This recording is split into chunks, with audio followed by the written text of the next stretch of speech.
హరే కృష్ణ. మనం మహాభారతంలోని వివాదాల యొక్క విషయం చర్చించుకుంటున్నాం. ఈరోజు ద్రౌపది గురించి చర్చిద్దాం. ద్రౌపది యొక్క వివాహం, అది కూడా చాలా పెద్ద వివాదం. ద్రౌపది ఎలా పాండవుని పెళ్లి చేసుకుంటుంది అని. అయితే ఆమె కథ గురించి కొంచెం వివరణ మనం మహాభారతం నుంచి, భాగవతం నుంచి వినడానికి ప్రయత్నం. ద్రౌపది ఈ విధంగా పెళ్లి చేసుకోవటం ఈవెన్ దుష్టదుమ్నకి, ద్రుపదుడు కూడా నచ్చదు. కానీ అలా భగవంతుడి యొక్క అరేంజ్మెంట్, నిర్ణయంతో జరుగుతుంది. మన భారతదేశంలో చాలా భాషలు ఉన్నాయి. అయితే అన్ని భాషలున్నా, అన్ని వెరైటీస్ ఉన్నా, భోజనమైన మనం నార్త్ ఇండియా భోజనం, సౌత్ ఇండియా భోజనం, ఈస్ట్ వైపు వెళ్తే, వెస్ట్ వైపు వెళ్తే అందరికీ వేరు వేరు రకాలైన రుచులు ఉంటాయి. మనం పంజాబ్కి వెళ్ళి అక్కడ వారికి అన్నం పెడితే వాళ్ళు అంటారు, ఇది పొద్దున ఎవరన్నా తింటారా అని. అదే మనకి పరోటా, అవి రోజంతా పరోటానే ఇస్తే అది మనకి అరగం కూడా అరగదు. అంటే ఇంత వెరైటీ ఉంది భారతదేశంలో, ఇన్ని భాషలు ఉన్నాయి. అయినా ఒక మణిపూర్ వ్యక్తి, కేరళ వ్యక్తి కలిసి దేశం గురించి పోరాడతారు. ఈ యూనిటీ ఎలా ఉంది మన భారతదేశంలో అంటే, అన్ని భాషలు ఒక విషయాన్ని చాలా మంచిగా ధృవీకరిస్తాయి. ఏంటి అంటే, భగవంతుడు కృష్ణ అని, భగవంతుడు నారాయణుడు అని అందరూ ఆ యొక్క విషయాన్ని నమ్ముతారు. భారతదేశంలో ఏంటంటే, ఈ యొక్క స్టాండర్డ్ ఏదైతే బేస్ ఉందో అది శాస్త్రాల మీద ఆధారపడి ఉంటుంది. ఎవరు మనం పంజాబ్ వాడిని తీసుకోండి, బెంగాల్ వాడిని తీసుకోండి, లేకుంటే సౌత్ ఇండియా తీసుకోండి, ఎవరైనా కానీ వారు ఎప్పుడైతే శాస్త్రం మీద మనం ఎవరైనా మాట్లాడితే అందరూ దాన్ని ఒప్పుకుంటారు. అంటే వారందరికీ శాస్త్రాలు ఆధారంగా ఉంటాయి. వారంటారు, మా భాషలు వేరైనా కానీ మేము అందరం ఒక సిద్ధాంతాన్ని మేము దాన్ని నమ్ముతాము. ఏంటంటే శాస్త్రం ఏం చెప్తుంది. అదే మనం పాశ్చాత్య దేశానికి వెళ్తే, యూరోప్ చాలా చిన్న కాంటినెంట్ అయినా కానీ అది మొత్తం విభాజనగా భాషల ప్రకారంగా ఎన్నో దేశాలుగా మారింది. మన భారతదేశం ఎంత ఉంటుందో దాని యూరోప్కి సగం ఉంటుంది మన భారతదేశం. ఇన్ని భాషలుండి ఎన్నో వేల కొద్ది భాషలు ఉన్నాయి భారతదేశంలో, చిన్న పెద్ద అన్ని కలుపుకుంటే. అయినా కానీ భారతదేశంలో ఒక యూనిటీ ఉంటుంది. మనం ఇతరుల్ని, వారి యొక్క పద్ధతుల్ని మనం కించపరచకుండా, వారు ఇప్పుడు కేరళ వ్యక్తి వెళ్ళి నార్త్ ఇండియాలో ఆయన ఉద్యోగం చేసుకోవాలని చేస్తే అక్కడ ఆయన ఎవరు ఏమీ ఇబ్బంది కలిగించరు. ఎందుకంటే అందరిలో అటువంటి టాలరెన్స్ అనేది ఉంటుంది. అయితే ఇది ఎట్లా వచ్చింది అంటే, ఆ యొక్క భాష యొక్క ప్రభావం కూడా అలా ఉంటుంది. భారతదేశం భాషలు ఇతరుల్ని కాంకర్ చేయాలని ఉండవు, వారిని జయించాలో లేకుంటే వారిని మేము ఆక్రమించుకోవాలనే భావంతో ఉండవు. మన భాష, మనం మాట్లాడే తీరు పట్టి మన చేతన కూడా తెలుస్తుంది.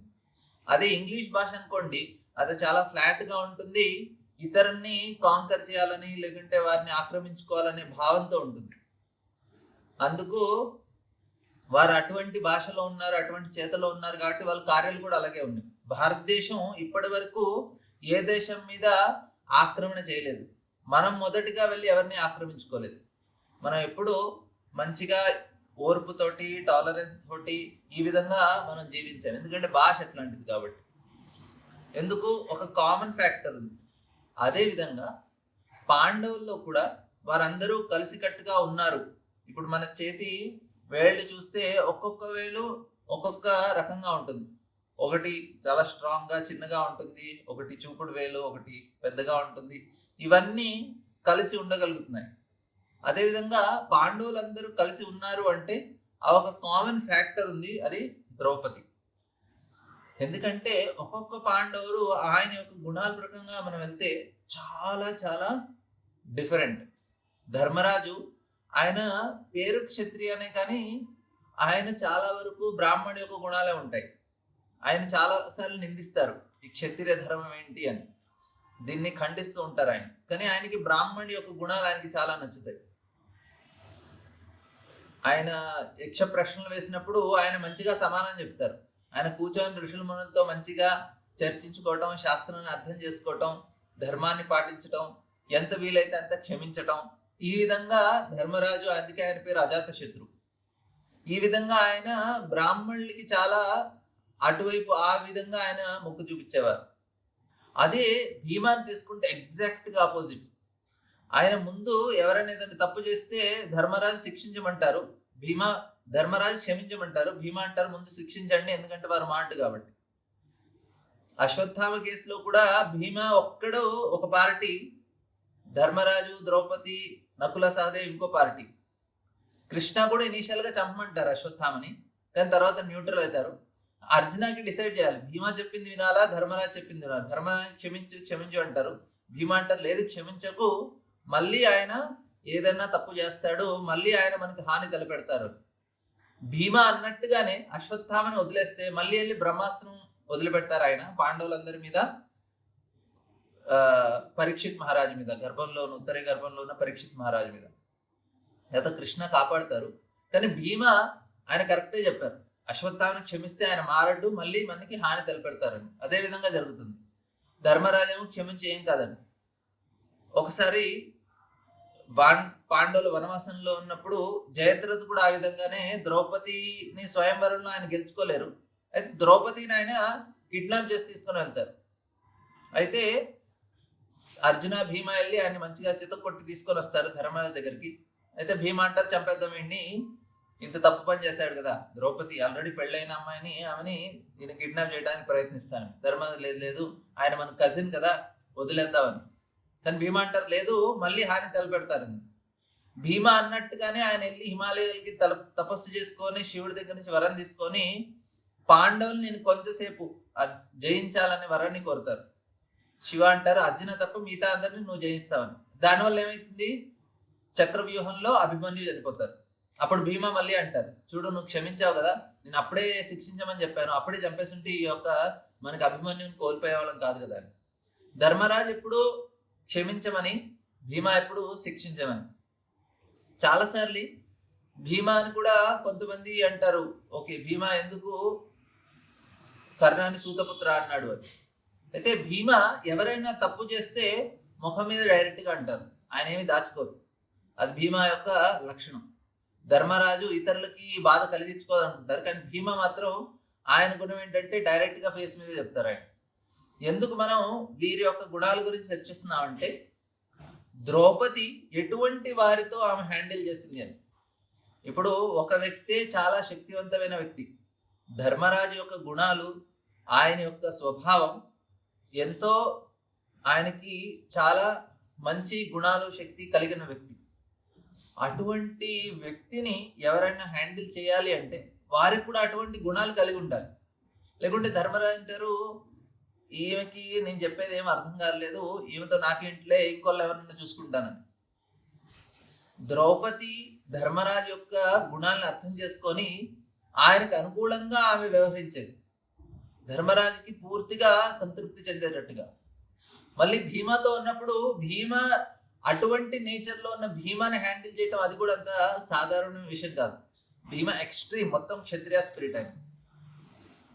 కర్ణాన్ని ఎందుకు అలా అన్నారంటే భీమ ఏదైనా డైరెక్ట్ గా ఫేస్ మీద అంటారు, కర్ణాన్ని తప్పు చేస్తున్నారు కాబట్టి ఆ మాట అన్నారు ఆయన. అదే ఈవెన్ ద్రోణాచార్యుని కూడా, ద్రోణాచార్యులు ఆయన పరశురామ దగ్గరికి వెళ్తారు, వెళ్ళి నాకు విద్యను నేర్పించమంటారు. పరశురామ అంటారు నాకు పెద్దగా ఏం విద్య నేర్పించాలని ఇప్పుడు కోరిక లేదు అని. అయితే ద్రోణాచార్య అంటారు సరే మీ దగ్గర ఉన్న అస్త్ర విద్య అంతా నాకు చెప్పండి అని. అయితే పరశురాముల వారు ద్రోణాచార్యకి మొత్తం అస్త్ర విద్య ఇస్తారు. దానివల్ల ఏమైతుందంటే బ్రాహ్మణులందరూ అంటారు ఎలాగో నువ్వు ఆ ద్రోణాచార్యుని పెద్దగా బ్రాహ్మణుని కింద వాళ్ళు యాక్సెప్ట్ చేయరు, ఎందుకంటే నీకు ఈ యొక్క యజ్ఞయాగాలు నువ్వేం చేయట్లేదు, నువ్వు నేర్చుకుంది ఏంటి అంటే మిలిటరీ సైన్స్ నేర్చుకున్నావు నువ్వు అని, ధనుర్విద్య ఇవన్నీ నేర్చుకున్నావు, యుద్ధ నీతులు వీటన్నిటి గురించి నేర్చుకున్నావు, బ్రాహ్మణులకు అదేం అవసరం లేదు.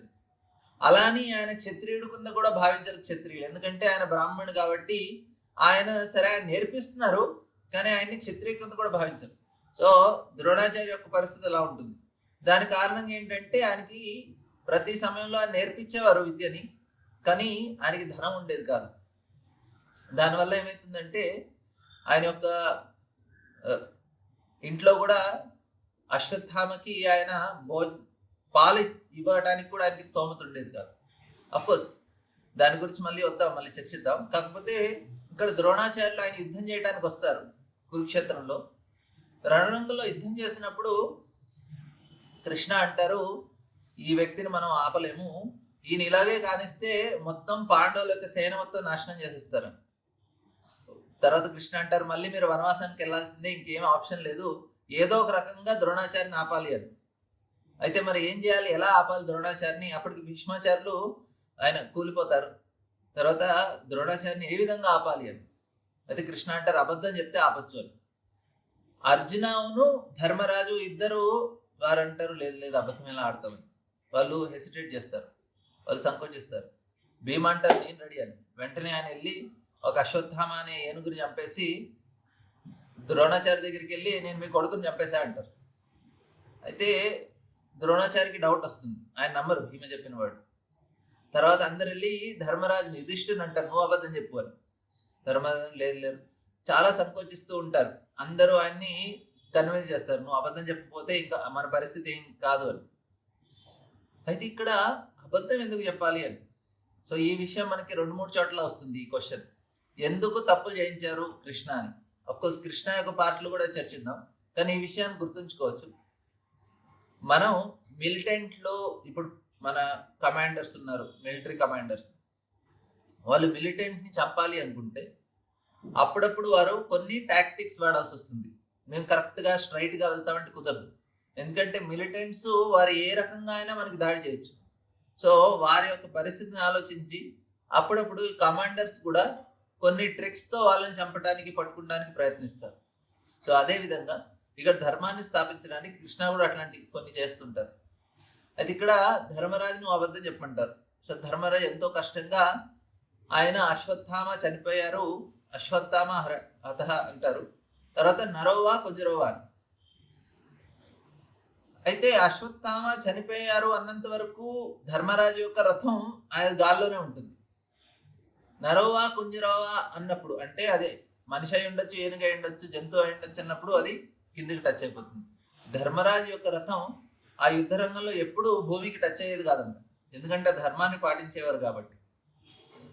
అటువంటి ధర్మరాజు యొక్క రథం కూడా టచ్ అయిపోతుంది, ఎందుకంటే అబద్ధం చెప్పారు కాబట్టి. అఫ్కోర్స్ ఆయన అనుకున్నారు నేను అబద్ధం చెప్పలేదని ఆయన అనుకున్నారు, కానీ ఆ యొక్క అబద్ధం యొక్క ప్రభావం మాత్రం ద్రోణాచార్య మీద ఉంటుంది. అది విన్న వెంటనే ద్రోణాచార్యకి అనిపిస్తుంది, ఓ చనిపోయారు అంటే. ఆయన నరవా కుంజరా అన్నారు, కాకపోతే ఆ సమయంలో ద్రోణాచార్యకి ఏమర్థమైంది, నా కొడుకు చనిపోయారని. యుధిష్ఠిరుడు అనుకుని నేను అబద్ధం చెప్పలేదు, అందుకు ఆయన రథం టచ్ అయిందని. కానీ దానికన్నా ఇంకా ఇంపార్టెంట్ కారణం ఉంది, ఏంటంటే ధర్మరాజు కృష్ణ చెప్పిన మాట వినలేదు కాబట్టి. ధర్మంతో సాక్షాత్ భగవత్ ప్రణీత. ధర్మం ఏంటి అంటే భగవంతుడు ఏం చెప్తే అది చేస్తే అది ధర్మం. నాకు రైట్ అనిపించింది ధర్మం కాదు. అఫ్కోర్స్ శాస్త్ర ప్రకారంగా యుధిష్ఠిర మహారాజ్ రైటే, అయినా కానీ భగవంతుడు చెప్పిన విషయాన్ని ఆయన వినలేకపోవడం కారణంగా ఆయన రథం కిందికి వస్తుంది. ఆయన ధర్మాన్ని పాటించారు అంటే, ధర్మం ఏంటంటే కృష్ణ అబద్ధం చెప్పమంటే ధర్మరాజు వెంటనే అబద్ధం చెప్పినా ఆయన రథం మాత్రం నేలకి టచ్ అయ్యి ఉండేది కాదు. కానీ ఆయన అనుకున్నారు నేను అబద్ధం చెప్పకూడదు అనుకున్నాను, ఎందుకంటే జీవితం మొత్తంలో ఎప్పుడు అబద్ధం చెప్పలేదు ఆయన. సో ఆ సమయంలో అబద్ధం చెప్పాలి అంటే ఆయన ఒక మొత్తం క్యారెక్టర్, మొత్తం జీవితానికి అది క్వశ్చన్ మార్క్. అది ధర్మరాజు ఆ విధంగా ఆలోచించారు. సో ఇక్కడ భీమా తర్వాత అది విన్న తర్వాత వెంటనే ద్రోణాచార్య యుద్ధం ఆపలేదు, ఆయన యుద్ధం చేస్తూనే ఉన్నారు. కానీ మనసులో అది అనిపిస్తుంది, చనిపోయాడేమో చనిపోయాడేమో చనిపోయాడు. ఎందుకంటే ద్రోణాచార్య ముందే చెప్తారు యుద్ధానికి ముందు, ధర్మరాజు ఆయన ఇది కూడా ఇంకో లక్షణం. ధర్మరాజు యుద్ధానికి ముందు తన ముకుటాన్ని పక్కన పెట్టి, అందరు సైన్యులు ఒకళ్ళ ముందు నించొని ఉన్నారు, ధర్మరాజు తన ముకుటం పక్కన పెట్టి కవచాలు ఇప్పేసి చెప్పులు ఇప్పేసి అస్త్రాలన్నీ పక్కన పెట్టి కౌరవుల వైపు నడుచుకుంటూ వెళ్తూ ఉంటారు. భీమ అంటారు, ఇంకెక్కడికి వెళ్తున్నావు, ఇప్పుడు అవకాశం వచ్చింది నాకు 13 సంవత్సరాల తర్వాత, ఇప్పుడు నువ్వు వెళ్తున్నావు అక్కడికి, మొత్తం ఏంటి సరెండర్ అయిపోతావా అని. ధర్మరాజు ఏం మాట్లాడరు, అలా నడుచుకుంటూ వెళ్తుంటారు. కృష్ణ అంటారు భీమతోటి, నువ్వేం చింతించుకో, ఆయన ఏం చేస్తున్నారో ఆయనకు తెలుసు. అయితే ధర్మరాజు చేశారు కాబట్టి భీమా కూడా ఆ విధంగానే ధర్మరాజు వెనక నడుస్తూ వెళ్తారు. అర్జున, నకుల, సహదేవ, కృష్ణ కూడా వెళ్తారు.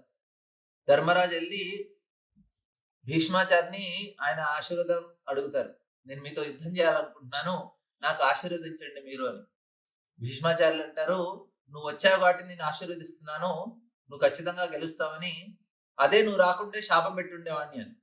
అలా భీష్మాచార్యుల దగ్గరికి, తర్వాత ద్రోణాచార్యుల దగ్గరికి, తర్వాత కృపాచార్యుల దగ్గరికి, అలా పెద్దవాళ్ళ దగ్గరికి వెళ్ళి అందరిది ఆశీర్వాదం తీసుకొని మళ్ళీ వచ్చి మిమ్మల్ని ఎలా చంపాలో చెప్పండి అంటారు.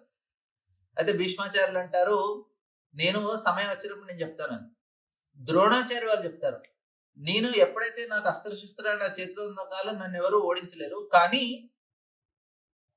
ఒక రైట్ సోర్స్ నుంచి రాంగ్ ఇన్ఫర్మేషన్ వింటే, అంటే ధర్మాన్ని ఎవరైతే అబద్ధం చెప్పి, అది కూడా ఎక్కడి నుంచి వస్తుంది, ఒక ధర్మబద్ధమైన వ్యక్తి నుంచి నేను ఏదో అబద్ధం వింటే ఆ సమయంలో నన్ను ఓడించచ్చు అంటారు. సో ఇక్కడ ధర్మరాజు ద్రోణాచార్య యొక్క విషయం తెలిసి అబద్ధం చెప్తారు. అప్పుడు ద్రోణాచార్య ఆపరు. తర్వాత భీమ వెళ్ళి మళ్ళీ తిట్టడం మొదలు పెడతారు ద్రోణాచార్యని. ఎందుకు నువ్వు బ్రాహ్మణుడు అయ్యిండి ఇట్లాంటి పనులు చేస్తున్నావు, నిస్సహాయమైన వ్యక్తుల్ని, అలా ఎవరైతే మంచి వారిని అందరినీ నువ్వు చంపుతున్నావు, ఎటువంటి బ్రాహ్మణుడు, నువ్వు బ్రాహ్మణుడు అసలు అని నానా రకాలుగా ఆయన నిందిస్తారు. ద్రోణాచార్యని భీమ, నువ్వు ఎటువంటి బ్రాహ్మణుడివి అది ఇది అని, తర్వాత నీ కొడుకు కూడా చనిపోయాడు, నీకు ఇంకా అవసరం ఏముంది ఇవన్నీ చేయటానికి అని. సో అదంతా విన్న తర్వాత ఋషులు మునులు కూడా చెప్తారు ద్రోణాచార్యులకి. ఎందుకంటే ద్రోణాచార్య ఏం చేస్తున్నారంటే దివ్యమైన అస్త్రాలతో యుద్ధం చేస్తున్నారు. అయితే ఋషులు మునులు అంటారు, నువ్వు సాధారణమైన యోధుల మీద నువ్వు దివ్యమైన అస్త్రాలు ఎలా ఉపయోగిస్తావు, ఇంకా సమయం అయిపోయింది, నువ్వు ఇంకా యుద్ధం చేయకూడదు ఈ విధంగా అని ఋషులు మునులు కూడా వచ్చి చెప్తారు. సో ధర్మరాజు యొక్క అబద్ధం, భీముడి యొక్క మాటలు ఇవన్నీ విన్న తర్వాత ద్రోణాచార్యులు తన అస్త్రాల్ని పక్కన పెట్టేస్తారు. అప్పుడు దుష్టయుద్ధం వచ్చి ఆయన తలని నరికేస్తారు. సో ఇక్కడ ఏంటంటే భీమా యొక్క క్యారెక్టర్, ఆయన సరైన గురువు కదా అని ఆలోచించలేదు. ఆయన తప్పు చేస్తున్నాడు కాబట్టి ముఖం మీద మాట్లాడాడు. అంటే ఆ పర్సనాలిటీ అట్లాంటిది భీమాది. ఈవెన్ లాస్ట్ లో ఎప్పుడైతే దుర్యోధన్ని ఆయన చంపేసిన తర్వాత, అంటే ఆయన్ని తొడలు బద్దలు కొట్టాక బలరాములు వారు వస్తారు. బలరాము వారికి చాలా కోపం వస్తుంది భీమా మీద. భీమాని చంపడానికి వస్తే భీమా కూడా గద తీసుకొని రెడీ అయిపోతారు బలరాముతో యుద్ధం చేయడానికి. అరే భగవంతుడు బలరాముడు స్వయంగా వస్తున్నాడు, ఆయనకి ఆశీర్వాదం తీసుకోవాలని కాళ్ళ మీద పడి క్షమాపణ వేడుకోవాలని ఆలోచించలే భీమ. ఎందుకంటే ఆయన స్పిరిట్ క్షత్రియ స్పిరిట్ ఎక్స్ట్రీమ్. అదే ధర్మరాజు అయితే ప్రతి విషయానికి క్షమాపణ అడిగేవారు. ఇది ఆ పర్సనాలిటీ. భీమ ఆయనకు కూడా శాస్త్రాలు మంచిగా తెలుసు. వనవాసంలో ఉన్నప్పుడు ఆయన చెప్తారు ధర్మరాజుకి, చూడు 12 సంవత్సరాలు కదా, 12 సంవత్సరాలు మనం శాస్త్ర ప్రకారంగా అది 6 సంవత్సరాలనే కంప్లీట్ చేయొచ్చు. ఎందుకంటే రాత్రి ఒక రోజు పొద్దున ఒక రోజు, ఆ విధంగా మనం 6 సంవత్సరాల్లోనే అయిపోతుంది. ఆ విధంగా మనం 6 సంవత్సరాలకి వెళ్ళి మళ్ళీ యుద్ధం మన రాజ్యాన్ని మనం తీసుకోవచ్చు. ధర్మాలు లేదు అంటారు. ఈవెన్ ఎవరికైనా కఠిన కారాగార శిక్ష విధించినా కానీ అప్పుడు కూడా వాళ్ళు రాత్రి ఒక రోజు పొద్దున ఒక రోజు కింద కౌంట్ చేసుకొని వాళ్ళ సగం సంవత్సరాల్లోనే వాళ్ళు బయటకు వచ్చేస్తారు. సో అదే విధంగా భీమా కూడా అంటారు, ఇలా మనం హాఫ్ లోనే కంప్లీట్ చేయొచ్చు, ధర్మం లేదు లేదు. అంటే భీమాకు శాస్త్రం మంచిగా తెలుసు, కానీ స్పిరిట్ మాత్రం చాలా క్షత్రియ స్పిరిట్. ఇటువంటి భీమా, అటువంటి ధర్మరాజు, వీళ్ళిద్దరి మధ్యలో బాండింగ్ ఎట్లా, ద్రౌపది. తర్వాత ఇంకో పర్సనాలిటీ ఎవరు, అర్జున. ఆయనకు కూడా చాలా క్షత్రియ స్పిరిట్, కానీ ఆయనకి దయ కూడా ఉంటుంది. అంటే సగం యుధిష్ఠిర్ మహారాజు, సగం భీమ కలిపితే అర్జున గుణాలు. అంటే మధ్యలో ఒక క్యారెక్టర్. ఇటువంటి అర్జున, ఆయన్ని హ్యాండిల్ చేయాలన్నా అంత సాధదు. అర్జునతో ఎవరన్నా ఫ్రెండ్లీ మ్యాచ్ వస్తే ఎవరు ఆయన్ని గెలవలేదు. అదే అర్జున ఎవరితో యుద్ధం చేయాలి అంటే 2 సార్లు ఆలోచిస్తారు. ఎందుకంటే ఆయనకు కొంచెం దయ కలుగుతుంది, చనిపోతారు కదా అని. సో అర్జున యొక్క క్యారెక్టర్ కూడా చాలా డిఫరెంట్. తర్వాత నకుల సహదేవ తీసుకుంటే ఇంకా చాలా డిఫరెంట్. సో వీళ్ళందరూ కలిసి ఉండగలుగుతున్నారు అంటే అది ద్రౌపది యొక్క గొప్పతనం. అందుకే ఎప్పుడైతే ద్వారక నుంచి కృష్ణుడు యొక్క భార్యలు వస్తారో వారు ద్రౌపదిని కలుసుకుంటారు. వాళ్ళందరూ అడుగుతారు, నువ్వు ఎలా మేనేజ్ చేయగలుగుతున్నావు 5 భర్తలతోటి అని. ద్రౌపది విషయాలు చెప్తుంది. సో ఇక్కడ పాయింట్ ఏంటంటే ద్రౌపది యొక్క, ఆమె సాధారణ స్త్రీ కాదు. ఎందుకంటే అంత పవర్ ఉంది అంటే అది సంథింగ్ ఎక్స్ట్రాఆర్డినరీ అని అర్థం చేసుకోవాలి ఫస్ట్. అంటే ద్రౌపది యొక్క గొప్పతనం తెలుసుకోవాలి ఫస్ట్. ఆమె చేసింది అది రైట్ ఆర్ రాంగ్ అనే ముందు వాళ్ళ గొప్పతనం తెలుసుకుంటే అప్పుడు వాళ్ళు చేసింది రైట్ ఆర్ రాంగ్ అనే ఒక ఐడియా వస్తుంది మనకి. సో తర్వాత ఏ సమయంలో ద్రౌపది పాండవుల జీవితంలో వచ్చిందో అర్థం చేసుకోవాలి. పాండవుల ఎప్పుడైతే లాక్షాగృహంలో వారిని కాల్చడానికి ప్రయత్నిస్తారో వారణావ్రతంలో, తర్వాత పాండవులు అక్కడి నుంచి తప్పించుకొని కుంతితో పాటు వారు అడవిలోకి వెళ్తారు. తర్వాత బ్రాహ్మణ రూపంలో వాళ్ళు తిరుగుతుంటారు. ఒకసారి గంగ దగ్గరికి వెళ్ళి స్నానం చేయడానికి వస్తే అక్కడ చిత్రరథ గంధర్వులు ఒక చిత్రరథ ఆయన ఆపేస్తారు. అని అంటారు, ఈ సమయంలో మీరు ఇక్కడ స్నానం చేయకూడదు, ఇప్పుడు గంధర్వులు చేసే సమయం స్నానానికి అని. అప్పుడు అర్జున అంటారు, గంగలో స్నానం చేయటానికి ఎటువంటి నియమాలు లేవు, వేరే వేరే నదుల్లో అయితే నియమాలు ఉంటాయి, కానీ గంగలో స్నానం చేయాలంటే ఏ టైంలో అయినా స్నానం చేయొచ్చు, దానికి ఎటువంటి నియమాలు లేవు, మీరు ఆపనవసరం లేదు. చిత్రరథ కూడా కోపం వస్తుంది, వాళ్ళు యుద్ధం చేస్తారు. అయితే చిత్రరథను ఓడించేసి ఆయన యొక్క రథాన్ని కూడా కాల్ చేస్తారు అర్జున. తర్వాత చిత్ర యొక్క భార్య యుధిష్ఠిర మాలను వేడుకుంటే చిత్రరథను విడిచిపెట్టేస్తారు. చిత్రరథకి దగ్ధరథ అని పేరు కూడా వస్తుంది, ఎందుకంటే రథం కాల్ చేశారు కాబట్టి అర్జున. తర్వాత చిత్రరథ సరే నేను నీకు కొన్ని బహుమతులు ఇస్తాను అంటే అర్జున అంటారు, లేదు లేదు నేను ఆ విధంగా తీసుకోదలుచుకోలేదు, కాకపోతే నేను నిన్ను కాపాడాను కాబట్టి, అంటే వదిలేశాను కాబట్టి నువ్వు ఇస్తున్నావు కాబట్టి. చిత్రరథ అంటే సరే మనం ఫ్రెండ్స్ గా ఉందాం ఇప్పటి నుంచి అని. సో అర్జున చిత్రరథ చాలా మంచి ఫ్రెండ్స్ గా మారుతారు. అయితే అర్జున అడుగుతారు చిత్రరథని, నువ్వు ఎందుకు యుద్ధం చేసావు మాతో పాటు, ఊరికే పని పాటు లేకుండా. అయితే చిత్రరథ అంటారు, ప్రతి ఒక్క వ్యక్తికి తన భార్య ముందు గొప్పగా చూపించుకోవాలని. సో నేను నా భార్య ఉంది కదా, కొంచెం నేను ఎంత గ్రేట్ చూపిద్దామని యుద్ధం చేశాను, కానీ అది బ్యాక్ ఫైర్ అయిపోయింది, ఓడిపోయాను. అది ఇంకొక రీజన్ చెప్తారు, ఏంటంటే మీరు మీ విద్యను కంప్లీట్ చేసుకున్నారు, అంటే బ్రహ్మచర్యం అయిపోయింది, కానీ మీరు ఇంకా గృహస్థాశ్రమంలోకి వెళ్ళలేదు, మీరు మధ్యలో ఉన్నారు. సో అందుకు మీకు ఇటువంటి కష్టాలు ఎదురవుతున్నాయి. ఇంకోటి ఏంటంటే, అంటే మీరు ఇంకా గృహస్థాశ్రమంలో వెళ్ళారు, అంటే మీకు భార్య లేదు. రెండోది ఏంటంటే మీకు గురువు కూడా లేరు, అంటే ఎవరు మీకు గైడెన్స్ ఇవ్వడానికి ఒక గురువు అంటూ ఉండాలి, మీ జీవితంలో గురువు లేరు, అందుకే మీకు కష్టాలు ఉన్నాయి, మీతో పాటు ఉండాలని. సో ఈ రెండు కారణాలు చెప్పాక ఆ పాండవులకు సీరియస్ గా తీసుకుంటారు. తర్వాత ధౌమ్య ఋషి దగ్గరికి వెళ్ళి ఆయనతో వారందరూ వేడుకుంటారు, మీరు మాకు గైడ్ గా గురువుగా ఉండండి. ధౌమ్య ఋషి సరే మీతో పాటు ఎప్పుడు ఉంటారు మిమ్మల్ని గైడ్ చేయడానికి. ధౌమ్య ఋషి పాండవులు వాళ్ళు రాజ్యం వెళ్తున్నప్పుడు ఆయన రాజ్యంలో ఉన్నారు, వాళ్ళు వనవాసంకి వెళ్ళినప్పుడు వాళ్ళతో పాటు వనవాసం కూడా వెళ్తారు ఆయన. అంటే ఆయన సౌకర్యాలకు లేరు, ఆయన ఒక బాధ్యతగా పాండవులకి ఎప్పుడు గైడ్ చేస్తూ ఉండాలనే ఉద్దేశంతో వాళ్ళతో పాటు ఇప్పుడు ఉన్నారండి. సో ఈ విధంగా పాండవులు అయితే తర్వాత వారు ఒక గ్రామానికి వెళ్ళినప్పుడు అక్కడ వింటారు, ఏంటి ద్రౌపది యొక్క స్వయంవరం జరుగుతుంది అని. సో ఇక్కడ ద్రుపద మహారాజు ద్రోణాచార్యులు ఎప్పుడైతే ఆయనకి ఎటువంటి సంపత్తి లేనప్పుడు, ధనం లేనప్పుడు, అశ్వత్థామకి పాలు తాగడానికి కూడా, పాలు ఇవ్వటానికి కూడా వాళ్ళ ఇంట్లో ఉండేవి కాదు, పిండిలో నీళ్లు కలిపి ఇదే పాలను తాగించేది వాళ్ళమ్మ. సో అశ్వత్థామకి ఒకసారి వాళ్ళ మిత్రులతో ఉన్నప్పుడు వాళ్ళు పాలిస్తారు, అశ్వత్థామకి అర్థమైంది పాలేంటో, ఆయన అంటారు నాకు అవే కావాలని. అయితే ద్రోణాచార్య వాళ్ళు ద్రుపద దగ్గరికి వెళ్తారు, ఎందుకంటే ద్రుపద ద్రోణాచార్య మిత్రులు, వారు గురుకుల్లో చదువుకున్నప్పుడు. అని అంటారు, మన మిత్రులం కదా, నాకు సహాయపడు, ఒక ఆవు ఇవ్వని.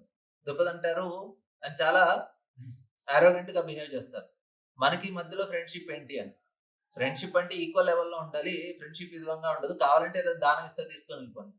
ద్రోణాచార్యకి చాలా అవమానంగా భావిస్తారు ఆయన. ఆయన అక్కడి నుంచి వెళ్ళిపోయి తర్వాత హస్తినాపురంకి వెళ్ళి పాండవులకి కౌరవుకి గురుగా మారుతారు. ఆ గురు దక్షిణగా ద్రుపదుని బంధించి తీసుకున్నామంటారు. కౌరవులందరూ వెళ్తారు శకునితో పాటు, అందరూ ఓడిపోయి వస్తారు. తర్వాత అర్జున వెళ్ళి ద్రుపదుని బంధించి తీసుకొని వస్తారు. అప్పుడు ద్రోణాచార్య అంటారు, సరే నువ్వు వచ్చావు కాబట్టి సగం రాజ్యం నీకు ఇస్తా, సగం నేను ఇచ్చుకుంటాను, ఇప్పుడు ఈక్వల్ గా రాజ్యం ఉంది కాబట్టి మన ఇద్దరు ఫ్రెండ్స్ అని. ద్రుపద అప్పుడు క్షమాపణ వేడి ఆయన వెళ్తారు, కానీ ఆయనకు కూడా చాలా కోపం వస్తుంది. ఆయనకు కూడా అనిపిస్తుంది, నాకు ఇంత అవమానం జరిగింది, నేను ఏ విధంగా ఆయన్ని వధించాలి, అయితే నాకు అంత శక్తి లేదు కాబట్టి ఆయన యజ్ఞం చేస్తారు. కాకపోతే అర్జునాన్ని చూసి కూడా ఆయనకి చాలా ఆనందం కలుగుతుంది, అరే ఈ వ్యక్తి నాకు అల్లుడుగా ఉండాలి అని. అప్పుడు యజ్ఞం చేస్తారు. యజ్ఞం నుంచి డైరెక్ట్ గా దుష్టద్యుమ్న ఆయన రథంతో పాటు, ఆయన కత్తితో పాటు, ఖడ్గంతో పాటు ఆయన మొత్తం యజ్ఞగుండం తిరుగుతారు. ఆయన బయటికి రథంతో పాటు వస్తారు యజ్ఞగుండం నుంచి, అంటే ఖచ్చితంగా ఆయన వచ్చింది ద్రోణాచార్యుని చంపడానికి.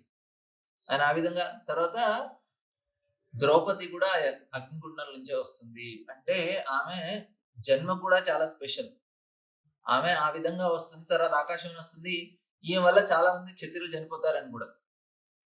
ద్రౌపది ఎందుకంటే ఆ చేదనతో ద్రుపదుడు యజ్ఞం చేశారు కాబట్టి అర్జున నాకు అల్లుడుగా కావాలని. ద్రౌపదికి కూడా అదే కోరికగా ఉంటుంది. నాకు అర్జున భర్తగా కావాలని. తర్వాత తెలుస్తుంది. అయితే పాండవులు లాక్షాగృహంలో చనిపోయారు అని. అయితే ద్రౌపది కొంచెం బాధ కలుగుతుంది. కానీ ఆయనకి ఎక్కడో అనిపిస్తుంది. ఎందుకంటే ద్రౌపది ఆ విధంగా పుట్టింది కాబట్టి పాండవులు ఎక్కడో ఉంటారని. అయితే ఆయన స్వయంవరం ఏ విధంగా రచిస్తారు?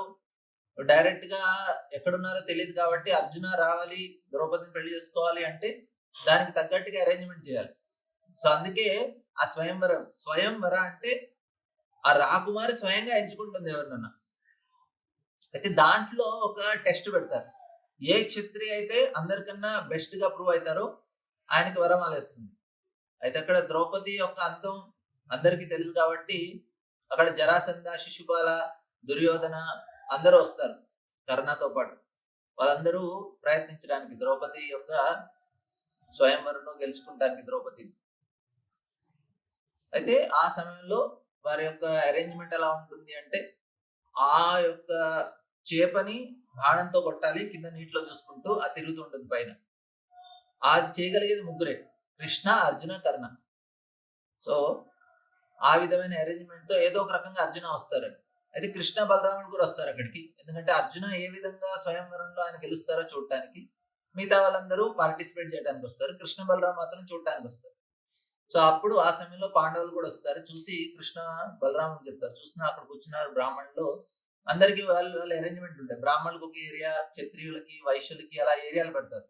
ఆ విధంగా చూసిన అక్కడ 5గురు వారు పాండవులను. బలరాం ఉంటారు, వాళ్ళు ఆల్రెడీ చనిపోయారు కదా అంటే, లేదు లేదు వారు ఎప్పుడు చనిపోరు, ఎందుకంటే నువ్వు నేను వాళ్ళని కాపాడుతున్నాం కాబట్టి. అక్కడ పాండవులు ఉన్నారు అని చూపిస్తారు. తర్వాత స్వయంవరం జరుగుతుంది ద్రౌపదికి. సో ఎలా ద్రౌపదిని గెలుచుకుంటారు, దాని తర్వాత ద్రౌపది యొక్క కారణం వల్ల ఈ యొక్క క్షత్రియులు ఏ విధంగా చనిపోతారు అనేది మనం నెక్స్ట్ సెషన్ లో చర్చించుకుందాం. హరే కృష్ణ.